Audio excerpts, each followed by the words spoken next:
Again, we judge him based on his track record, not on what he says, because what he normally does, he assesses the mood. He checks, what must he say to appease EDA, to appease all of these different political parties, and it ends there as a speech. It does not translate into tangible programs. So we can't be moved based on what he says, because he has clearly shown that he's not saying it genuinely because he's going to do it, but he says it so that when we're giving a review on SONA, we can at least give him benefit of the doubt. But we don't need that, Ms. V. Abantu are suffering. What people want from us is to speak the truth, and the truth is Utatu Ramaphosa has failed. And it is not us that is saying that, it is the lived experiences of South African citizens who have to deal with the high unemployment level, whereby even if advertise imisebenzi a 5,000, over 1 million people page,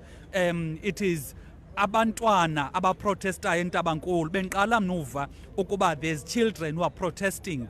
32 years into democracy, there's children, 8-year-olds, 9-year-olds protesting because of the failures of the state. You'll speak about the issues of building a capable state, but practically, he says public-private partnership. So uyambona nje ngumntu who throws in buzzwords simply because he wants to capture the imagination of the people, but practically what he does, it is opposite to what he commits to.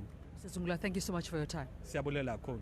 Oscar Kolo, that was the leader of the African Transformation Movement in Parliament, just sharing his sentiments on the State of the Nation address. The Voice Lounge, where voices come to life.